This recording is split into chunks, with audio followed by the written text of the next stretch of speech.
जय श्री कृष्ण। राधे राधे। वैशाख मास भगवान विष्णु की उपासना का मास है, इसलिए इसे माधव मास भी कहा जाता है। इस मास में स्नान, दान, जाप और तप करने से साधकों को सुख समृद्धि का आशीर्वाद मिलता है। वैशाख मास को सभी महीनों में उत्तम बताया गया है। पुराणों में कहा गया है कि जो भी व्यक्ति इस महीने में सूर्योदय से पहले उठकर स्नान करता है, सूर्य की पहली किरण को अर्घ्य प्रदान करता है, व्रत रखता है, वैशाख के महात्म्य और कथाओं को सुनता है, वह व्यक्ति कभी भी दरिद्र नहीं होता। उस पर भगवान विष्णु की विशेष कृपा बरसती है, उसके सभी दुख दूर होते हैं। इस मास में जलदान और छायादान का विशेष महत्व है। इस वीडियो में आप सब वैशाख स्नान की धन और आरोग्य देने वाली 9 कथाएं सुनेंगे। आपको कथाएं पसंद आए तो वीडियो को आप लाइक करके कमेंट बॉक्स में विष्णु भगवान की जय लिखिएगा। आइए वैशाख मास की पहली कथा सुनते हैं। सभी बोलिए विष्णु भगवान की जय। किसी गांव में एक सेठ सेठानी रहते थे। उनके घर में उनके एक बेटा और बहू थे। जब वह बहू बर्तन मांजकर पानी डालने के लिए नीचे जाती, उससे आस पड़ोस की औरतें पूछती कि आज भोजन में तुमने क्या खाया। तब वह बहू कहती कि बासी कुसी तरबासी। एक दिन जब वह बर्तन मांजकर पानी फेंकने के लिए गई तो रोजाना की तरह औरतों ने उससे पूछा कि आज क्या खाया। तब उस बहू ने जवाब दिया कि बासी कुसी तरबासी। उस दिन सेठ के बेटे ने नीचे उतरते समय उसकी यह बात सुन ली और अपने मन में सोचने लगा कि अभी तो यह ताजा भोजन करके आई है, फिर भी इसने दूसरों को बासी कुसी क्यों बताया है। दूसरे दिन उसने अपनी माँ से कहकर खीर खांड का भोजन बनवाया। माँ, बेटा और बहू तीनों ने बड़ी प्रसन्नता से भोजन किया। बहू बर्तन मांजकर पानी को नीचे डालने के लिए गई तो पीछे पीछे उसका आदमी भी गया। आज भी हमेशा की तरह औरतों ने उससे पूछा कि आज तुमने खाने में क्या खाया। तब उसने वही जवाब दिया, बासी कुसी तरबासी। उसके आदमी को यह सुनकर बड़ा गुस्सा आया। वह मन ही मन सोचने लगा कि आज तो इसने मेरे सामने ही खीर खांड का भोजन किया है, फिर भी यह बासी कुसी बता रही है। इसमें क्या रहस्य है। इस बात को समझने के लिए वह रात का इंतजार करने लगा। अब जब रात हुई और वह कमरे में आई तो उसके आदमी ने उससे पूछा कि आज तूने खीर का भोजन किया और फिर भी तुमने पड़ोस की औरतों को बासी कुसी क्यों बताया। तब वह बहू मुस्कुराकर कहने लगी कि यह आपके दादा परदादाओं की कमाई है, तो वह बासी कुसी ही तो हुई। यह सुनकर उस लड़के ने प्रदेश जाने की सोच ली और इस प्रकार प्रदेश जाने का विचार करके सुबह उठकर वह अपनी माँ से बोला कि माँ, मैं कमाने के लिए प्रदेश जाऊंगा।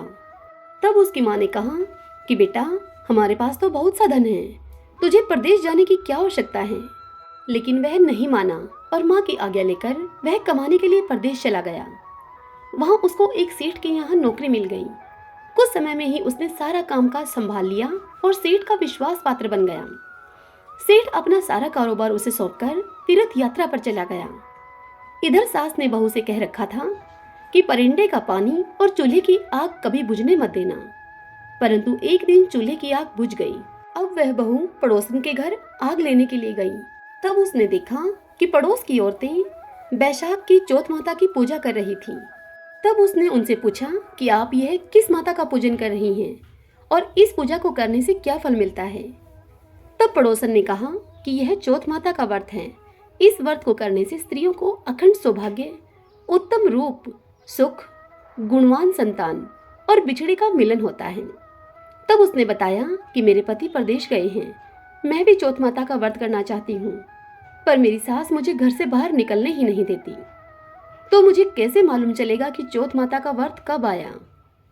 तब उस पड़ोसन ने कहा कि बहू, तुम रोजाना एक डिबिया में 1 दाना गेहूं रखते जाना। जब 30 दाने इकट्ठे हो जाएं, उस दिन चौथ माता का व्रत रख लेना और शाम को चौथ विनायक जी का पूजन करके चंद्रमा को अर्घ देकर फिर खाना खा लेना। साहूकार की बहू को अब चौथ माता का व्रत करते हुए काफी समय बीत गया। चौथ माता ने सोचा कि यदि इसकी नहीं सुनी तो मुझे कौन मानेगा। तब चौथ माता ने साहूकार के बेटे को सपने में जाकर कहा कि साहूकार का बेटा, तू सो रहा है या जाग रहा है। तब उसने कहा कि न सो रहा हूँ न जाग रहा हूँ, मैं तो चिंता में हूँ। इस पर चौथ माता ने उससे कहा कि चिंता को छोड़ और घर जाकर तेरे परिवार को संभाल। तब साहूकार के बेटे ने कहा कि मेरा कारोबार बहुत फैला हुआ है। तब चौथ माता उससे बोली कि तुम सुबह उठकर स्नान ध्यान से निवृत्त होकर दुकान पर जाकर बिंदायक चौथ माता का नाम लेकर घी का दीपक जलाकर बैठ जाना। जिसको लेना है वह ले जाएगा, जिसको देना है दे जाएगा। सुबह उसने वैसा ही किया और देखते ही देखते हिसाब किताब हो गया और उसने घर जाने की तैयारी कर ली। अब घर रवाना हुआ तो रास्ते में एक सांप अपनी 100 वर्ष की आयु पूर्ण करके दाह समाधि लेने के लिए जा रहा था। उसने उसको शिष्कार दिया। सांप ने गुस्से में उससे कहा कि मैं तो अपनी आयु पूर्ण करके मुक्ति पाने जा रहा था, परंतु तूने मुझे टोक दिया, इसलिए अब मैं तुझे डसूंगा। इस पर साहूकार के बेटे ने उससे कहा कि मैं 12 वर्ष के बाद अपने घर जा रहा हूँ, मैं अपनी माँ और पत्नी से मिल लूं, तब मुझे डस लेना। तब सांप बोला कि तू घर जाकर पलंग पर सो जाएगा। तब वह साहूकार का लड़का उससे कहने लगा कि मैं अपनी पत्नी की चोटी लटका दूंगा, उस पर चढ़कर तुम पलंग पर आकर मुझे डस लेना। अब साहूकार का लड़का अपने घर पहुंचा। वह बड़ा ही उदास था। बेटा कुछ बोला नहीं, लेकिन उसकी औरत बड़ी ही होशियार थी। सब बात पता करके उसके कमरे की एक सीढ़ी पर दूध, दूसरी पर चूरमा, तीसरी पर बालू रेत, इत्र, फूल आदि रखकर चौथ माता से प्रार्थना करने लगी और बोली कि हे चौथ माता, मेरे पति के प्राणों की रक्षा करना। जब सर्प के आने का समय हुआ तब अर्धरात्रि में सर्प आया और उसने दूध पिया, चूरमा खाकर और बालू मिट्टी का आनंद लेकर। वह बोला कि साहूकार के बेटे की बहू, सुख तो तूने मुझे बढ़ा दिया, पर मैं वचनों से बंधा हूँ, डसूं तो मैं जरूर गा। तब चौथ बिंदायक जी ने सोचा कि इसकी रक्षा तो मुझे करनी चाहिए।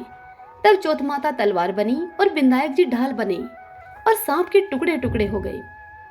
सांप की पूंछ का टुकड़ा उसकी जूती में जाकर गिर गया। सांप ने सोचा कि डसूंगा तो जरूर। तब उसकी पत्नी रोज कीड़ी को आटा डालती थी। तब सब कीड़ियों ने मिलकर उस सांप की पूंछ को खोखला कर दिया। उस रात साहूकार के बेटे को नींद नहीं आ रही थी। तब वह अपनी पत्नी के साथ चौपड़ पासे खेलने लगा। सुबह देर तक जब बेटे बहू नहीं उठे तब साहूकार ने उन्हें जगाने के लिए गई तो सीढ़ियों पर खून ही खून देखकर जोर जोर से वह रोने लगी कि मेरे बेटा बहू को किसी ने मार दिया है। रोने की आवाज से बेटे बहू उठे और बेटे ने कहा कि माँ, हमारा बैरी दुश्मन मरा हुआ है, यहाँ सफाई करवाओ तब हम बाहर आएंगे। माँ ने वहां सफाई करवाई। बेटा बहू नीचे आए। बेटे ने पूछा कि मेरे पीछे से किसी ने कोई धर्म पुण्य किया है क्या माँ? तब बहू ने हामी भरी। तब सास उसे बोली कि तू 4 समय तो खाना खाती थी, तूने क्या धर्म किया? तब वह बहू बोली कि मैं चौथ बिंदायक जी का व्रत करती थी। एक समय का खाना पानी वाली को देती थी, दूसरी बार का गाय के बछड़े को, तीसरी बार का जमीन में गाड़ देती थी और चौथी बार का चांद को अर्घ देकर स्वयं खा लेती थी। मैंने बनिए की दुकान से पूजा का सामान मंगवाया था, आप उसका हिसाब कर देना। सास ने पानी वाली से पूछा तो उसने कहा कि महीने में हर चौथ को मुझे खाना देती थी यह। बछड़े के मुंह से फूल गिरने लगे। जब जमीन को खोदा तो सोने के चक्र मिले। बनिए से पूछा तो उसने अपना हिसाब बताया। फिर बहू ने कहा कि अब वैशाख चौथ का उद्यापन करना है। तब फिर सास बहू ने चौथ माता का उद्यापन पूरी धूमधाम से किया और सारी नगरी में कहलवा दिया कि सब कोई चौथ माता का व्रत करना, साल की 13 चौथ करना, 13 नहीं तो 4 करना और 4 नहीं तो 2 चौथ माता के व्रत तो अवश्य ही करना। हे मेरी चौथ माता, उस पर प्रसन्न हुई वैसी सब पर होना, सबकी मनोकामनाएं पूर्ण करना, अमर सुहाग देना।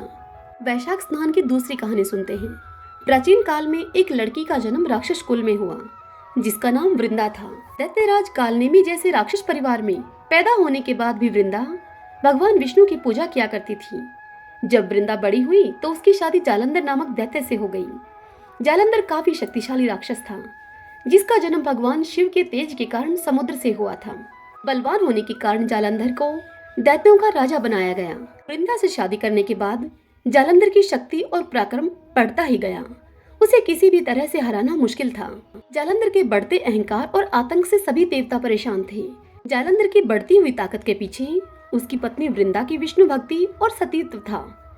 होते होते जालंधर अपनी शक्ति और अहंकार में चूर होकर स्वर्ग की देवियों पर काबू पाने की कोशिश करने लगा। अब इसी दौरान एक बार उसने माता लक्ष्मी को पाने का प्रयास किया, परंतु समुद्र से जन्म लेने के कारण माता लक्ष्मी ने उसे अपना भाई बना लिया। फिर उसकी नजर माता पार्वती पर गई और उन्हें पाने के लिए जालंधर ने मायाजाल रचा। अपने मायाजाल से जालंधर ने शिव का रूप धारण किया और माता पार्वती के करीब जाने की कोशिश करने लगा। उसी वक्त माँ पार्वती ने उसे पहचान लिया और जब तक जालंधर कुछ समझ पाता वो अदृश्य हो गई। जालंधर के इस दुर्व्यवहार से पार्वती जी को काफी गुस्सा आया और इस पूरी घटना के बारे में उन्होंने भगवान विष्णु को बताया। इधर जालंधर भगवान शिव से पार्वती जी को पाने के लिए कैलाश पर्वत पर युद्ध कर रहा था। तभी भगवान विष्णु ने जालंधर को सबक सिखाने की ठानी। सभी को पता था कि जालंधर अपनी पत्नी के पूजा पाठ और सतीत्व की वजह से ही अजय हुआ है। ऐसे में भगवान विष्णु ने जालंधर को हराने के लिए उसकी पत्नी का पतिव्रत धर्म भंग करने के लिए मायावी चाल चली। भगवान विष्णु एक साधु का रूप धारण करके वृंदा से वन में मिलने के लिए गए।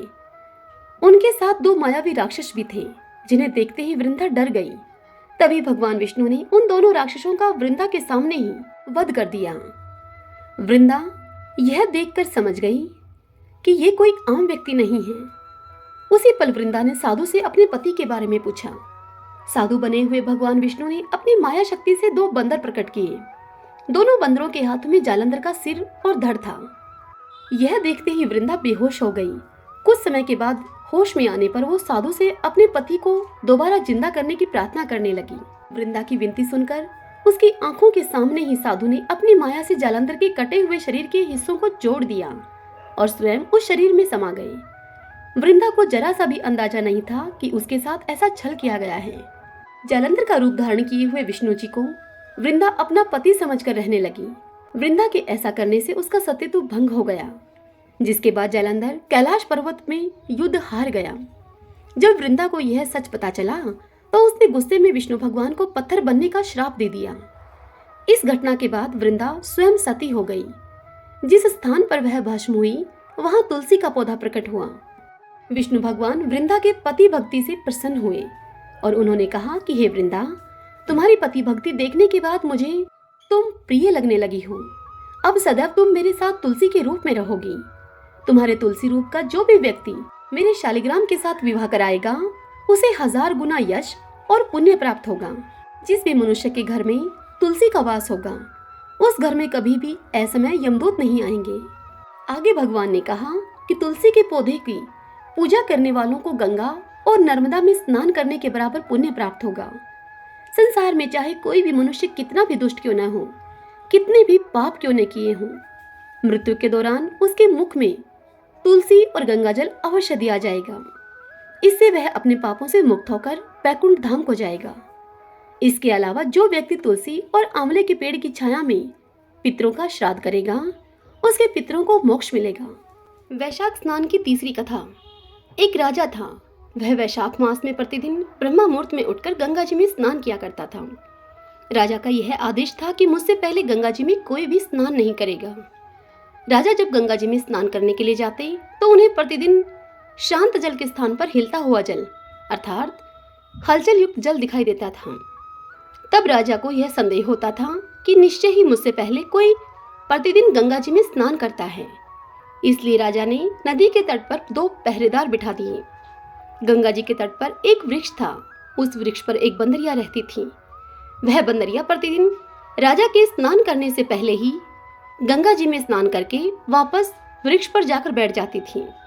अब इस प्रकार होते होते पूरा वैशाख मास व्यतीत हो गया, किंतु वैशाख मास के अंतिम दिन राजा के सिपाही ने उस बंदरिया को देख लिया और उसको पकड़कर राजा के पास लेकर गए और राजा से कहा कि महाराज, यह बंदरिया आपके नहाने से पहले प्रतिदिन गंगा जी में स्नान करती है।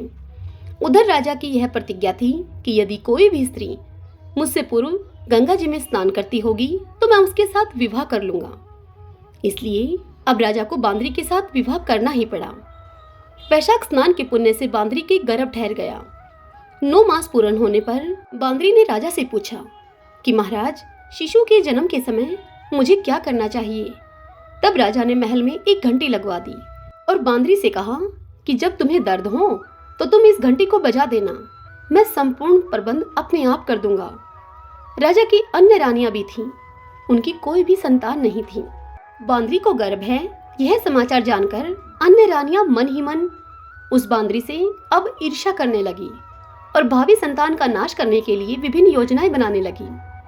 घंटी लगी देखकर एक रानी ने बांदरी से इस घंटी का कारण पूछा। तब बांदरी ने संपूर्ण वृत्तांत उसको बता दिया।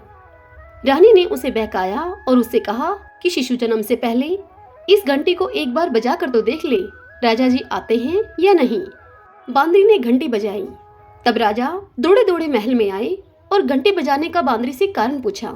इस पर बांदरी ने राजा को उत्तर दिया कि मैंने तो इन रानियों के कहने पर घंटी को बजाया था। तब रानियों ने राजा से कहा कि यह तो पशु है और न जाने कितनी बार यह घंटी बजाएगी। इस प्रकार कहकर उन सब रानियों ने उस घंटी को हटवा दिया। कुछ दिनों के बाद बांदरी के शिशु जन्म का समय आया। तब उसने अन्य रानियों से पूछा कि अब मैं क्या करूं। तब एक रानी ने कहा कि तुम आंखों पर पट्टी बांधकर सो जाओ। बांदरी के वैशाख माह के स्नान के पुण्य प्रताप के रूप में उसे एक सुंदर पुत्र हुआ। शिशु के जन्म होते ही उसके रोने से पूर्व ही अन्य रानियों ने उसे एक टोकरी में रखकर दासी को दे दिया और दासी को यह आदेश दिया कि इस बालक को तुम नदी में बहा कर आओ। और फिर उन्होंने बांदरी के पास शिशु के स्थान पर एक पत्थर को रख दिया। राजा को भी यह कहलवा दिया कि बांदरी ने एक पत्थर को जन्म दिया है। अब यह समाचार जब राजा के पास पहुंचा तब राजा ने संतोष कर लिया और सोचा कि जब दूसरी रानियों की ही संतान नहीं होती तो यह तो बांदरी है, इसकी क्या संतान होगी। उधर दासी ने उस सुंदर शिशु को नदी में न बहाकर कुम्हार के खंदेड़े में रख दिया। दूसरे दिन कुम्हार कुम्हारिन खंदेड़े में आए तो वहां एक सुंदर शिशु को रोते हुए देखा। कुम्हार कुम्हारिन भी निसंतान थे। उन्होंने उस शिशु को अपने लिए भेजी गई भगवान की भेंट माना और बड़े प्रेम से उस शिशु का लालन पालन करने लगे। कुछ बड़ा हुआ वह शिशु, तब बालक को यह ज्ञात हुआ कि वह रानी बांदरी का पुत्र है जिसको रानियों ने मरवाना चाहा था। एक दिन वह बालक कुम्हार के बनाए हुए मिट्टी के हाथी घोड़े लेकर पनघट पर जाकर बैठ गया और दासियों को देखकर वह कहने लगा कि आओ रे मेरे मिट्टी के हाथी घोड़ों, पानी पियो। जब दासियों ने यह बात सुनी तो वह सब हंसने लगी और बोली कि अरे मूर्ख, कभी मिट्टी के हाथी घोड़े भी पानी पीते हैं भला। इस पर उस बालक ने उनसे कहा कि कभी बांदरी के भी पत्थर जन्म लेता है। उस बालक की यह बात उन दासियों ने जाकर महल में अन्य रानियों से कह दी। तब रानियों ने दूसरे दिन विष मिलाकर लड्डू भेज दिए। ईश्वर की कृपा से लड्डू गोंदगिरी और बादाम के हो गए और उन लड्डुओं को खाने से उस लड़के की मृत्यु भी नहीं हुई। यह समाचार जब दासियों ने उस रानी से कहा तब रानी ने राजा से कहकर उस कुम्हार को देश निकाला दिलवा दिया। कुम्हार अब वन में रहने लगा। तत्पश्चात अगले वर्ष चैत्र माह में माता गणगौर के पूजन का दिन आया। तब वह बांदरी का पुत्र 108 करवे और 108 गोली लेकर तथा घड़े में पानी लेकर बगीचे के बाहर बैठ गया। उधर राजा की और साहूकार की पुत्रियां गणगौर बनाने के लिए मिट्टी लेने के लिए आई तथा बगीचे में खेलने लगी और झूमने लगी। इस कारण कुछ समय के बाद उन्हें प्यास लग गई। तब उन्होंने उस बांदरी के पुत्र से जल पिलाने के लिए आग्रह किया। तो उस बालक ने उन्हें कहा कि मेरे पास एक गोली है, उसे खाती जाओ और मेरे चारों ओर फेरी लगाती जाओ, तब मैं तुम्हें जल पिलाऊंगा। इस पर पहले तो कन्याओं ने मना किया, किंतु प्यास ज्यादा होने के कारण वह सब मान गई। इस प्रकार गोली खाने और उस युवक के साथ फेरे लेने से अब वह गर्भवती हो गई। बाद में जब उनके माता पिता को यह ज्ञात हुआ तो वह सभी कुम्हार के पास आए और संपूर्ण वृत्तांत सुनाया और उससे कहा कि तेरे पुत्र ने हमारी कन्याओं से विवाह किया है, अब तुम्हें इन्हें अपने पास रखना होगा। तब कुम्हार ने निर्धन होने के कारण असमर्थता व्यक्त की। तब कन्याओं के माता पिता ने बहुत सारा धन देकर अपनी कन्याओं को कुम्हार के घर विदा किया। अब उस कुम्हार के घर 108 बहुएं आ गई और कालांतर में उनके 108 पोते भी हो गए। कुम्हार ने समस्त नगरी को भोजन हेतु निमंत्रण दिया और राजा को भी बुलवा दिया। राजा के यहाँ से रानी बांदरी के अतिरिक्त सभी भोजन के लिए पधारे। तब राजकुमार राजा की आज्ञा लेकर बांदरी को लेने के लिए रथ पाल के लेकर गया और लाकर सभा में सबसे ऊंचे स्वर्ण के आसन पर उसे बिठाया। राजकुमार ने अपने सभी पत्नियों को यह समझा दिया था कि बांदरी मुझे जन्म देने वाली मेरी माता है। एक एक बहू रानी बांदरी के चरण स्पर्श करती गई और एक एक सोने का सिक्का और पोते को गोद में देती गई। जब राजा और अन्य रानियों ने यह सब देखा तो कुम्हार के पुत्र से इसका कारण पूछा। रानियों को तो संदेह होने लगा था कि यह अवश्य ही बांदरी का पुत्र है, इसलिए रानियां रूठ कर राजा को कहने लगी कि कुम्हार के पुत्र ने हमारा अपमान किया है और बांदरी का यह सम्मान कर रहा है, अतः हम लौटकर जा रही हैं। इधर राजा को पुत्र के जन्म का संपूर्ण रहस्य ज्ञात हो गया था, इसलिए उन्होंने रानियों को देश निकाला दिया और अपने सभी पुत्र वधू और पोत्रों को लेकर महल में आया और राजकुमार का राज तिलक हुआ। कुम्हार कुम्हारिन को राजकुमार ने महल में रहने के लिए निवेदन किया, किंतु वह नहीं माने। तब राजा ने उन्हें ढेर सारा धन दे दिया। वैशाख स्नान का इतना महत्व है तो सबको वैशाख स्नान करना चाहिए। बांदरी ने वैशाख स्नान किया तो उसे राजा का राज्य, पुत्र, बहुएं आदि प्राप्त हुई। हे ईश्वर, जैसे बांदरी को आपने पुण्य दिया, इसी प्रकार हमें भी पुण्य देना। वैशाख स्नान की चौथी कहानी। एक पति पत्नी थे। वह लकड़ी का गट्ठर बेचकर अपना पेट भरते थे। वैशाख का महीना आया, सब लोग वैशाख स्नान करने लगे। तब उसकी औरत भी वैशाख नहाने लगी। वह व्यक्ति जंगल से चुनकर लकड़ियों का गट्ठर बनाकर लाता। तब उसकी पत्नी उस गट्ठर से एक लकड़ी रोज निकाल लेती। वह नियम से वैशाख नहा कर आती, आंवला पीपल को सींचती। ऐसा करते हुए अब उसको 1 महीना हो गया। एक दिन उसके पति घर पर नहीं थे।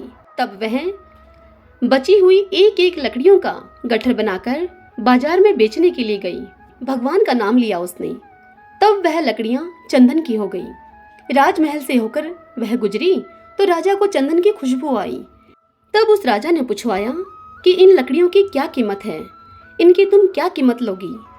तब वह बोली कि जितनी आप चाहें दे दें, मुझे तो 5 ब्राह्मण जिमाने हैं, उनको जिमाऊं इतना सामान चाहिए। तत्पश्चात राजा ने नौकरों के साथ 5 ब्राह्मण जिम ले, जितना सामान उसके घर भेज दिया। दाल बाटी और चूरमा ब्राह्मणों को जिमाया और दक्षिणा दी उन्हें। उसे ब्राह्मणों का आशीर्वाद मिला। पति का गट्ठर बिका नहीं तो उसको आने में देरी हो गई। इधर ब्राह्मणों व भगवान के आशीर्वाद से झोपड़ी अब महल में बदल गई। रसोई में 36 पकवान तैयार हो गए। पति गट्ठर बेचकर जब घर आया तो उसे झोपड़ी नहीं दिखी। तब वह पड़ोसन से पूछने लगा कि मेरा घर कहाँ है, मेरी झोपड़ी मुझे दिख नहीं रही है। तब उसकी पड़ोसन बोली कि तुम तो लकड़ियां बेचते रहते हो, तुम्हारी पत्नी स्नान, ध्यान, पाठ, पूजा करती है, ब्राह्मण जिमाती है, बाकी तुम ही जानो। इतने में उसकी पत्नी बाहर आ गई। पति से बोली कि ये ही अपना घर है। पति को बड़ा गुस्सा आया और वह बोला कि तूने चोरी की या फिर डाका डाला, जिससे कि तुझे अचानक इतना धन मिल गया। तब वह कहने लगी कि मैंने तो वैशाख स्नान किया है, बड़ पीपल को सींचा है, उसी का फल भगवान ने मुझे दिया है। ब्राह्मण जिमाने के लिए रोज आप जो जंगल से लकड़ियों का गट्ठर लाया करते थे, उसी में से एक लकड़ी मैं निकाल लिया करती थी। वह लकड़ियां भगवान की कृपा से चंदन की हो गई। बेचने उनको मैं गई, तब राजा ने गट्ठर मांगा। मैंने राजा से सूखा सामान मांगा, जिससे मैंने ब्राह्मणों को जिमाया और उन्हें दक्षिणा दी। ब्राह्मणों ने मुझे आशीर्वाद दिया, उसका फल भगवान ने हमें दिया। तब पति को यह तसल्ली हुई। दोनों पति पत्नी ने साथ में भोजन किया, महलों में वास किया। हे भगवान, जैसे उन पति पत्नी के आपने भंडार भरे, वैसे सबके भरना। खोटी की खरी, अधूरी को पूरी जानना। वैशाख स्नान की 5वीं कहानी। सूरज भगवान रोज उठते और जग में प्रकाश देने के लिए चले जाते। एक दिन भगवान को लगा कि राणा दे सूखती चली जा रही है। तब उन्होंने राणा दे से पूछा कि तुम्हारे मन में क्या है। तब राणा दे उनसे बोली कि मेरे मन में खीर खांड के भोजन की इच्छा है। तब सूर्य भगवान बोले, मांगा भी तो क्या मांगा, ये तो हम रोज ही खाते हैं। तब राणा दे बोली कि भगवान, आप खीर खांड के भोजन जीमते हो, मैं तो खट्टी राब जीमती हूँ। तब भगवान बोले कि राणा दे, तुम झूठ बोलती हो, एक जैसा भोजन मेरी माँ हमको देती है। तब राणा दे बोली कि सुबह आप मेरी थाली लेना, मुझे आपकी थाली देना। फिर दूसरे दिन जीमते समय भगवान ने पानी के गिलास को टक्कर देकर गिरा दिया। तब उनकी माताजी बोली कि तुम मत उठो, मैं दूसरा गिलास भरकर देती हूँ। माताजी गए। इतने में भगवान ने थालियां बदल ली। राणा दे ने तो जल्दी ही खीरखांड के भोजन को कर लिया, पर सूरज भगवान को खट्टी राब भाई नहीं और थाली पर वह बैठे ही रहे। तब उनकी माताजी बोली कि आज इतनी देर क्यों लग रही है। तब भगवान बोले कि आज तो खीर खांड खट्टी लग रही है। तब उनकी माताजी बोली कि राणा दे की थाली आपने क्यों ली। फिर भगवान कहने लगे कि माँ, अपने घर में आप 2 जने और मैं जिसमें भी 2 भांत। मैं नियम पालन वाला और मेरे ही घर में ऐसा होता है तो दुनिया में क्या होता होगा। घर में सबका खाना एक जैसा बनाओ। वहां से वो कुम्हार के गए और वे बोले, 2 पेट की हांडी किस कुम्हार ने बनाई है। रतन कुम्हार को लगा कि आज तो भगवान आए हैं। मां जी तो 1 टका देती थी और ये है 2 टका देंगे। और कुम्हार बोला कि मैंने बनाई है। तब भगवान उससे बोले कि आज के बाद 2 पेट की हांडी को बनाया तो तेरे सहस्त्र पेट कर दूंगा। तब कुम्हार उनसे बोला कि मेरा तो 1 पेट भरना मुश्किल है, सहस्त्र हो गए तो मैं क्या करूंगा। भगवान, अब मैं 2 पेट की हांडी नहीं बनाऊंगा। इस तरह सूरज भगवान ने दुभांत मिटाई। सब बोलिए सूर्य भगवान की जय। वैशाख स्नान की छठी कहानी। एक बुढ़िया थी, उसने शालिग्राम जी की सेवा ले रखी थी। कार्तिक मास में वो पुष्कर स्नान का विचार करके अपनी पड़ोसन के घर जाकर उससे बोली कि मैं पुष्कर जा रही हूँ, तू मेरे शालिग्राम जी को अपने पास रख ले। तब पड़ोसन बोली कि मुझे तो सेवा पूजा आती नहीं, बताओ कैसे पूजा करूंगी मैं उनकी। तब वह बुढ़िया बोली, सवेरे इनको उठाना, नदी से लोटा भरकर पानी लाना, इस समय बगीचे से पुष्प और तुलसी लेकर आना, भगवान को जल और कच्चे दूध से नहलाना, चंदन लगाकर पुष्प चढ़ाना, तुलसी जी चढ़ाना, दूध का भोग लगाना, दोपहर को रसोई जो भी बने उसका भोग लगाना, शाम को दिया जलाना। ऐसे पूजा करना मेरे शालिग्राम जी की। और इस प्रकार वह पड़ोसन को सारी बात समझाकर पुष्कर स्नान करने के लिए चली गई। पड़ोसन ने बुढ़िया के कहे अनुसार वैसा ही किया, पर भगवान की थाली से भगवान जीमते ही नहीं थे, दूध पिया ही नहीं। यह देखकर वो चिंता में पड़ी और बोली कि भगवान, आपकी मालकिन आएगी तो वो कहेगी कि मेरे भगवान को दुबला पतला कर दिया तुमने, अभी उसको आने में 1 महीना है। और फिर कहने लगी कि आप जिम ले हो तो मैं भी जिम लूं। शालिग्राम जी से इतनी बात कहकर वह अपने घर के कामों में लग गई। वह काम छोड़ छोड़कर बीच बीच में आकर शालिग्राम जी को देखती कि भगवान जी में हैं या नहीं। अब सुबह से शाम हो गई, भगवान ने भोजन नहीं जिमा तो वह भी भूखी ही बैठी रही। तब भगवान ने सोचा कि अब तो इसे दर्शन देने ही पड़ेंगे। छोटा सा मोर मुकुट पीतांबरधारी रूप लेकर पाटे पर बैठकर गाय का दूध पी लिया और जीम लिए। अब रोज ऐसा ही होता रहा। एक दिन भगवान ने कहा कि मैं गाय चरा लाऊं। उनसे पड़ोसन कहने लगी कि थोड़े दिन तो रहोगे, क्यों जाते हो। पर भगवान नहीं माने। हाथ में सोने की लाठी, कंधे पर हीरे मोती का पीतांबर डालकर गाय को चराने के लिए जाते। महीना अब इसी प्रकार बीत गया। बुढ़िया अब अपने घर पर वापस आई। स्नान ध्यान से निमटकर सोचा कि शालिग्राम जी को अब मैं लेकर आती हूँ, और वह यह सोचकर पड़ोसन के घर आई। पड़ोसन बोली कि शालिग्राम जी शाम को आएंगे, तब लेकर जाना। बुढ़िया शालिग्राम जी के लिए जिद करने लगी और अब उन दोनों में झगड़ा हो गया। वहाँ बहुत से लोग इकट्ठे हो गए। तब पड़ोसन बोली कि बुढ़िया को समझाओ कि जैसे इसने 1 महीना निकाला वैसे ही शाम तक और सब्र करे। किंतु बुढ़िया माई धरना देकर वहाँ बैठ गई। अब संध्या हुई तो भगवान गाय चराकर अपने घर आए। गायों को उनके स्थान पर छोड़कर भगवान मंदिर में विराज गए। यह देखकर पड़ोसन बुढ़िया से बोली कि ले जाओ तुम्हारे भगवान, और भगवान से बोली कि भगवान बुढ़िया को रूप दिखा दो, नहीं तो मेरे प्रति ये अविश्वास करेगी। यह सुनकर भगवान ने मोर मुकुट पीतांबरधारी हाथ में सोने की लाठी लेकर बुढ़िया माँ को दर्शन दिया। हे मेरे शालिग्राम भगवान, जैसे आपने अपने भोले भक्तों को दर्शन दिए, वैसे ही आपकी भक्ति करने वाले सभी को आप दर्शन देना। पीपल सींचने की 7वीं कहानी। नर्मदा नदी के तट पर एक बहुत ही पुराना और छोटा सा गांव था। उस गांव में एक वृद्ध वैश्य रहता था। उसके परिवार में उसकी पत्नी, उसके 2 बेटे और 2 बहुएं थीं। उस वृद्ध वैश्य का प्रतिदिन का एक नियम था कि वह हर रोज नर्मदा नदी के घाट पर जाकर स्नान करता था। तत्पश्चात 1 लोटे जल से सूर्य नारायण को अर्घ देता, फिर बड़, पीपल और आंकड़े के पेड़ को सींचता था। एक समय की बात है, कुछ दिनों के बाद वैशाख मास लगने वाला था, किंतु फिर भी वह जैसे तैसे अपना नियम पूरा कर रहा था। यही सब विचार करके वह अपनी पत्नी से बोला कि भाग्यवान, 2 दिन के बाद वैशाख मास लगने वाला है और मेरी तबीयत भी ठीक नहीं है। मुझे लगता है इस बार मेरा वैशाख स्नान नहीं हो पाएगा, क्योंकि मैं नदी पर नहीं जा सकूंगा। अपने पति की सारी बात सुनकर वैश्य की पत्नी उससे कहने लगी कि आप यह सब बात सोचकर इतने दुखी क्यों होते हो भला? भगवान की दया से हमारे 2 बेटे और 2 बहुएं हैं। आप उनमें से किसी को भी यह बोल दोगे तो वह आपको नर्मदा के तट से पानी का घड़ा लाकर दे देंगे। तब वैश्य कहने लगा कि भाग्यवान, इस बार मेरा ऐसा मन करता है कि हम दोनों जोड़े से वैशाख का स्नान करें। तब वैश्य की पत्नी वैश्य से कहने लगी कि मैं भी यही सोच रही थी कि इस बार हम दोनों जोड़े से वैशाख का स्नान करें। तत्पश्चात वैश्य पति पत्नी ने अपने दोनों बेटों और बहुओं को आवाज लगाई, उन्हें अपने पास बुलाया। बेटे बहुओं के पास आने पर उन्होंने अपने मन की इच्छा अपने बेटे बहुओं से कही। सारी बात को सुनकर साहूकार का बड़ा बेटा कहने लगा कि पिताजी, आप तो जानते हैं कि मैं दूसरे शहर में नौकरी करने के लिए जाता हूँ। हर रोज आवागमन करने के लिए घर से सुबह जल्दी निकलना पड़ता है। रोज सुबह 5 बजे घर से निकलना पड़ता है। इसलिए पिताजी, मैं यह काम नहीं कर पाऊंगा। तत्पश्चात बड़ी बहू उनसे कहने लगी कि माताजी, ये सुबह घर से जल्दी जाते हैं, मुझे इनके लिए सुबह जल्दी उठकर भोजन बनाना होता है। 2-4 दिन की बात होती तो मैं निभा भी देती, लेकिन पूरे वैशाख मास मुझसे यह नियम नहीं निभ सकेगा। मैं आपके संपूर्ण वैशाख मास नर्मदा नदी से पानी का घड़ा नहीं लाकर दे सकती।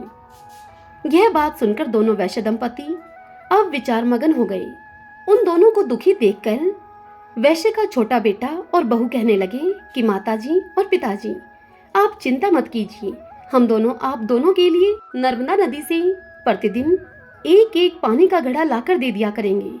आप दोनों अवश्य ही वैशाख स्नान कीजिए। ऐसा बोलकर वैश्य के दोनों बेटे और बहुएं अपने अपने कमरों में चले गए।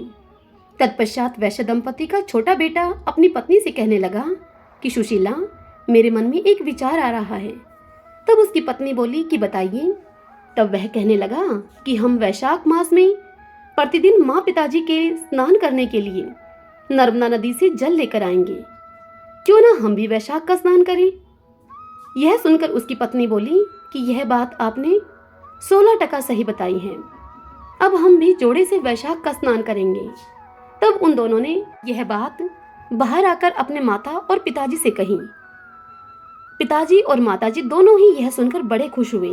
फिर क्या था, वैश्य के छोटा बेटा और बहू सुबह 4 बजे उठकर नर्मदा के घाट पर पहुंच गए। वैश्य के बेटे ने मर्दाना घाट पर स्नान किया और बहू ने जनाना घाट पर स्नान किया। तत्पश्चात उन दोनों ने नर्मदा से पानी का 1-1 घड़ा भरकर घर को लेकर आए। अपने माँ पिताजी को उन्होंने वह घड़ा दे दिया और कहा कि आप स्नान कर लीजिए। फिर वैश्य दंपति ने उन घड़ों से 2-2 लोटे जल निकालकर रख लिया। शेष जल से उन्होंने स्नान कर लिया। स्नान के पश्चात लोटों में रखे जल से सूर्य भगवान को जल दिया, फिर पीपल को जल दिया, बट वृक्ष को जल से सींचा, शेष जल आंकड़े में सींच दिया। इस प्रकार से पूर्ण भाव के साथ उन्होंने पूजा की। फिर 5 परिक्रमा लगाई। पहले के जमाने के लोग अपने घरों के आंगन में, घरों के बाहर ही नीम, बड़, पीपल, आंकड़े आदि पेड़ों को लगाए रखते थे। कहीं कहीं गांव में तो यह सब आज भी देखने को मिलता है। वैश्य दंपति के स्नान और पूजा और परिक्रमा करने के बाद उनके छोटे बेटे की बहू सुशीला ने उन दोनों के कपड़ों को धोया और घर के आंगन में उन कपड़ों को सुखा दिया। और इस प्रकार सुशीला का यह नियम बन गया था।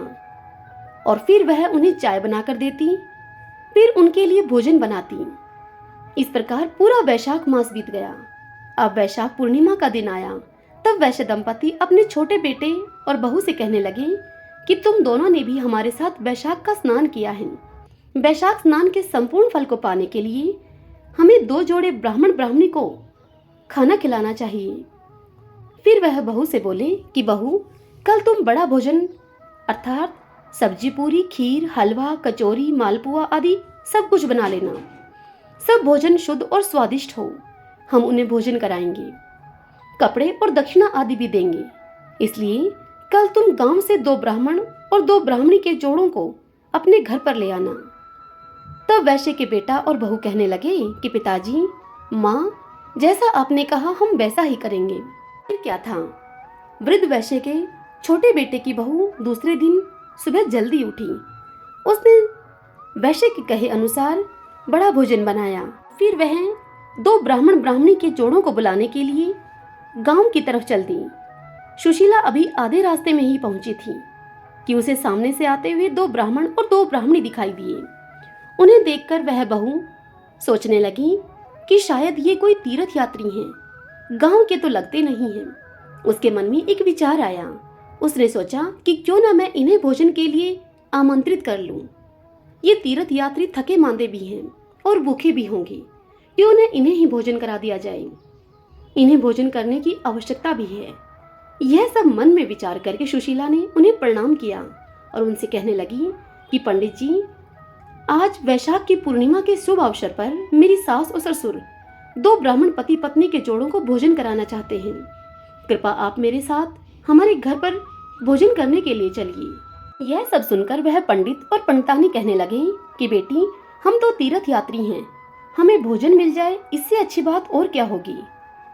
तब वैश्य की छोटी बहू उनको अपने घर ले आई, उनके लिए आसन बिछाया, चौकी लगाकर भोजन का थाल परोसा, पानी का लोटा भरकर रखा। उन चारों तीर्थ यात्रियों ने पेट भरकर भोजन खाया।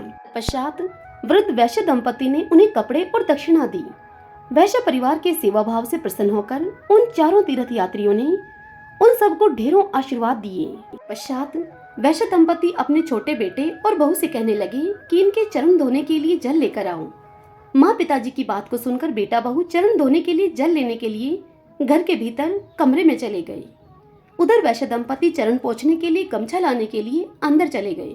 उनके पीछे से वह चारों तीर्थ यात्री, जो कि भगवान राम, माता सीता, विष्णु जी और माता लक्ष्मी थे, वह ब्राह्मण ब्राह्मणी का वेश धारण करके वैश्य दंपति और उसके बेटा बहू को वैशाख स्नान और बड़ पीपल तथा आंकड़े को सींचने का पुण्य फल देने के लिए आए थे। उनके सत की रक्षा करने के लिए आए थे। वे अब अंतर्ध्यान हो गए। अब जैसे ही वैश्य दंपति और उनके बेटा बहू गमछा और जल लेकर आंगन में आए तो उन्हें वहां कोई भी दिखाई न दिया। लेकिन उन्हें यह देखकर बड़ा ही आश्चर्य हुआ कि उनकी रसोई में अन्न धन के ढेर लगे हुए थे।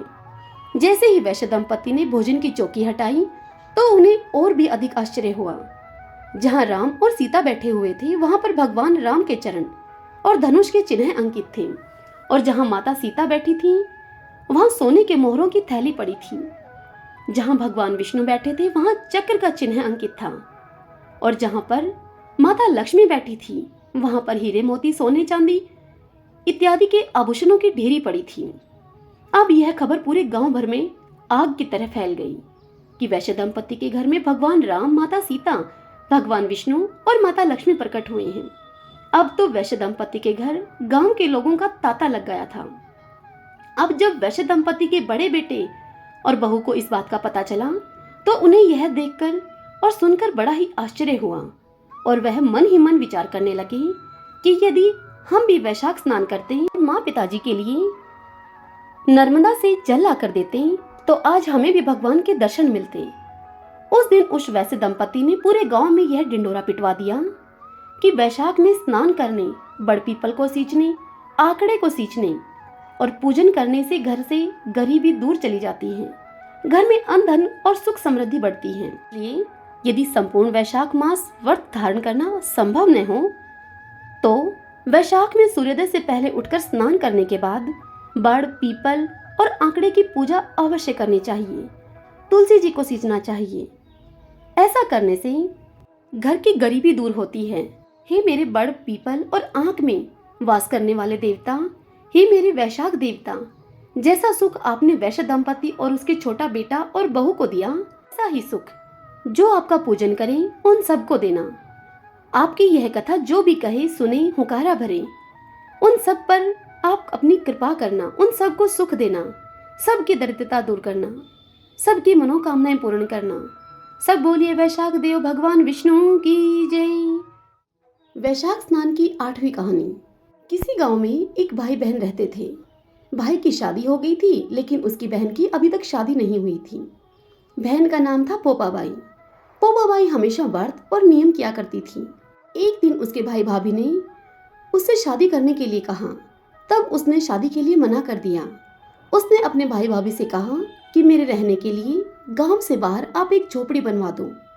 मैं उस झोपड़ी में ही रहकर अपना शेष जीवन व्यतीत कर लूंगी। गांव के सभी लोगों से उसने कहा कि हे गांव वालों, आप सभी लोग अपने अपने गाय बछड़ों को मेरे झोपड़े के पास घास चरने के लिए छोड़ दिया करो। मैं सभी के गाय बछड़ों का ध्यान रखा करूंगी। वहीं झोपड़े में रहती हुई मैं उनकी देखभाल कर लिया करूंगी।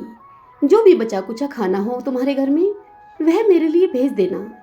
मैं वहीं पर रहकर वह खाना खा लिया करूंगी और वहीं रहूंगी। और फिर पोपाबाई के भाई ने उसके लिए जंगल में गांव से बाहर एक झोपड़ा बनवा दिया। अब पोपाबाई वहीं पर रहने लगी। इसी तरह पोपाबाई के अब दिन बीतने लगे। फिर एक दिन उस देश का राजा शिकार खेलने के लिए जंगल को जा रहा था। तब उसकी नजर गांव के बाहर बने हुए पोपाबाई के उस झोपड़े पर पड़ी। राजा झोपड़े के पास जाकर आवाज लगाने लगा, यहाँ कौन रहता है, यहाँ कौन रहता है। जब कोई भी उत्तर राजा को नहीं मिला तो राजा प्यासा था। झोपड़े के दरवाजे को वह खटखटाने लगा। खटखटाने की आवाज सुनकर पोपाबाई ने अंदर से ही पूछा कि बाहर कौन है, बार बार इस दरवाजे को क्यों खटखटा रहे हो, क्या काम है तुमको। तब राजा ने उत्तर दिया कि मैं इस देश का राजा हूँ, मैं तुम्हारे साथ विवाह करना चाहता हूँ। यह सुनकर पोपाबाई ने कहा कि अपने महल को लौट जाओ, मैं पराये पुरुष का मुख नहीं देखती। लेकिन राजा ने उसकी बात पर ध्यान नहीं दिया और बलपूर्वक पोपाबाई के झोपड़े का दरवाजा तोड़कर उसको उठाकर घोड़े पर बिठाकर अपने महल की ओर चल पड़ा। पोपाबाई ने राजा को श्राप दिया और कहा कि हे राजा, तेरा राजपाट सब नष्ट हो जाएगा। तब महल में पहुंचकर राजा ने अपनी रानियों से यह सारी बात बताई। सारी बात को सुनकर रानियों ने राजा से अनुरोध किया कि पोपाबाई को आप सही सलामत उसकी झोपड़ी में वापस छोड़ाओ, आपके लिए यही अच्छा होगा। तत्पश्चात रानियों के कहे अनुसार राजा पोपाबाई को उसकी झोपड़ी पर छोड़ने के लिए चल पड़े। रास्ते में पाप की नदी आई जिसमें राजा डूब गया।